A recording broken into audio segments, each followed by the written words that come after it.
मेरा नाम मोहम्मद दीपक है, जो उखाड़ना है उखाड़ लो। ये कहा है उस व्यक्ति ने जो कि एक हीरो की तरह सामने आया एक ऐसी सिचुएशन में जो कि बहुत ज्यादा बिगड़ सकती थी। हिंदूवादी संगठन एक दुकान का बोर्ड देखते हैं, दुकान पर बाबा लिखा है और उस दुकान में घुस जाते हैं। कहते हैं कि अपने दुकान के नाम के आगे से या तो बाबा हटा लो या बाबा बन जाओ। इतने बेवकूफ लोग इस दुनिया में मौजूद हैं और इन लोगों को सरकार द्वारा लेजिटिमेसी मिली हुई है, इन लोगों को सरकार द्वारा संरक्षण भी मिला हुआ है। और ये वो लोग हैं जो कि एक ऐसे संगठन से आते हैं जिस संगठन के नाम में एक भगवान का नाम आता है। ये खुद तो बदनाम हो ही रहे हैं, सनातन धर्म को बदनाम कर रहे हैं और उसके साथ साथ उस भगवान को भी बदनाम किए दे रहे हैं। ये असल में केवल और केवल नफरत पर जिंदा रहने वाले नफरत जीवी हैं। ये कोई सनातनी नहीं है, ये उस भगवान के भी सगे नहीं है जिन भगवान का ये नाम इस्तेमाल करते हैं। क्या है पूरी कहानी, इसी वीडियो में चर्चा करेंगे। नमस्कार, मेरा नाम धारण है, आप नेशनल दस्तक देख रहे हैं। उत्तराखंड के कोटद्वार में एक मार्केट है, मार्केट में एक दुकान है। दुकान चलाने वाला व्यक्ति एक उम्रदराज मुस्लिम व्यक्ति है। दुकान का नाम में बाबा शब्द का इस्तेमाल हो रहा है और बजरंग दल को यही बात नहीं समझ में आती है। दुकान का बोर्ड लगा हुआ है, बोर्ड पर बाबा शब्द बड़े बड़े अक्षरों में लिखा है और उसके ठीक ऊपर प्रोप्राइटरी मुस्लिम व्यक्ति का नाम लिखा है।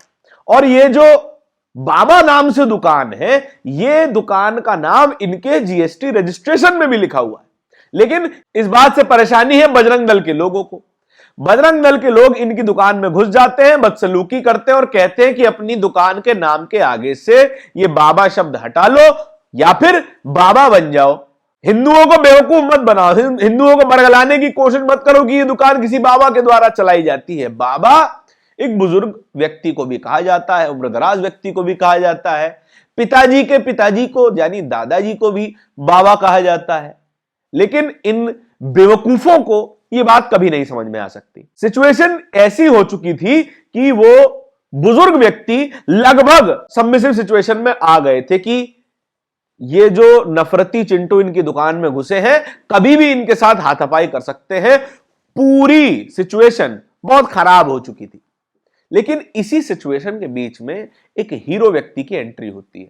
नाम है दीपक कुमार। दीपक इन्हीं लोगों से बात करते हैं, लगभग डांटने और हड़काने वाले लहजे में बात करते हैं कि यहां पर हिंदू मुसलमान वाली बातें मत करो और चले जाओ यहां से।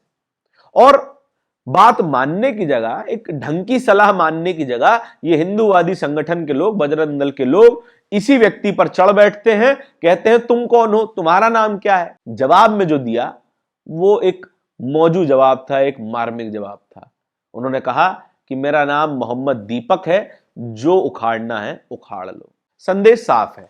अगर आप मेरे साथी नागरिक के साथ मुस्लिम होने के कारण भेदभाव करेंगे, आप उनके साथ मुसलमान होने के कारण कोई अपराध करने की कोशिश करेंगे तो मैं मुसलमान। अगर आप मेरे साथी नागरिक के साथ दलित होने के कारण, महिला होने के कारण या फिर उसके नस्ल, कलर, जन्मस्थान, किसी भी कारण से आप भेदभाव या कोई अपराध करने की कोशिश करेंगे तो मैं भी उसी समाज का व्यक्ति हूं। यह संदेश देने की कोशिश करते हैं। दीपक कुमार एक जिम ट्रेनर है, हट्टे कट्टे आदमी है, लिहाजा ये तमाम लोग डर जाते हैं। बात सड़क पर पहुंच जाती है और सड़क पर भी दीपक इन्हें धक्के मारकर भगा देते हैं। यह एक बड़ा एग्जाम्पल है हिंदू मुस्लिम एकता का।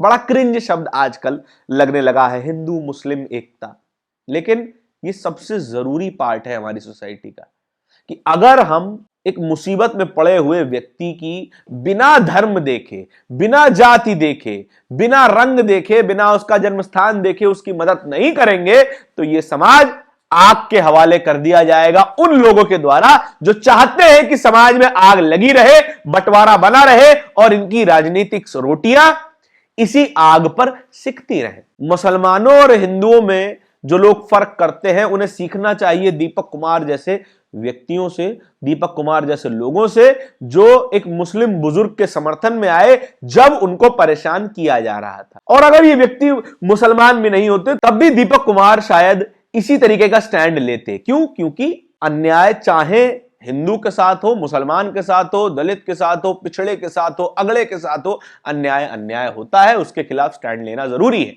और यह पूरी घटना भारतीय जनता पार्टी की राजनीति और इन जैसे गुंडों को पालने की प्रवृत्ति के गाल पर एक तमाचा है कि आप चाहें जितनी नफरत फैला लीजिए, आप चाहें जितना घटिया राजनीति कर लीजिए, इस समाज में ऐसे लोग तब भी रहेंगे जब कोई उम्मीद बाकी नहीं होगी कि हम इंसान हैं और इंसानियत हमारा पहला धर्म है।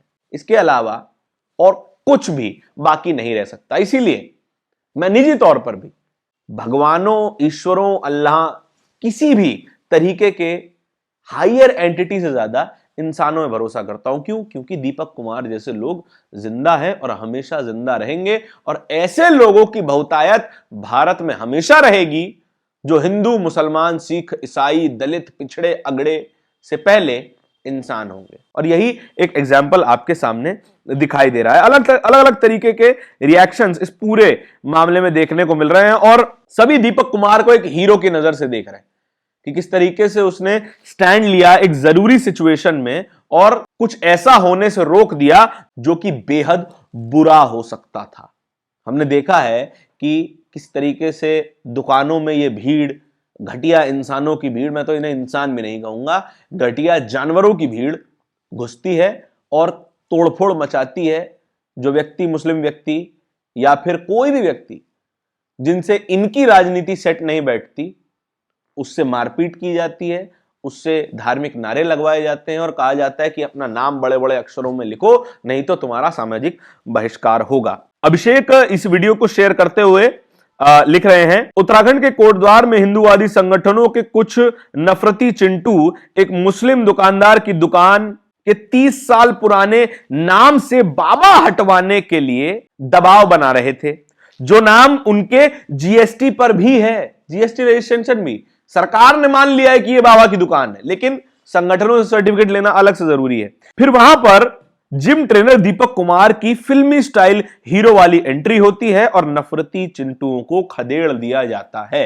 हर समाज में दीपक जैसे लोगों की जरूरत है और दीपक आज एक सामान्य इंसान होने का धर्म निभा रहे थे और समाज उन्हें हीरो की नजर से देख रहा है। हालांकि हम सभी को गलत के खिलाफ स्टैंड लेना चाहिए। आपके आसपास रोजाना ऐसी हरकतें, ऐसी घटनाएं होती हैं जहां पर आप अगर स्टैंड लेंगे तो शायद ऐसा हो सकता है कि एक बड़ी घटना होने से रुक जाए, जो कि दीपक के होने से रुक भी गई।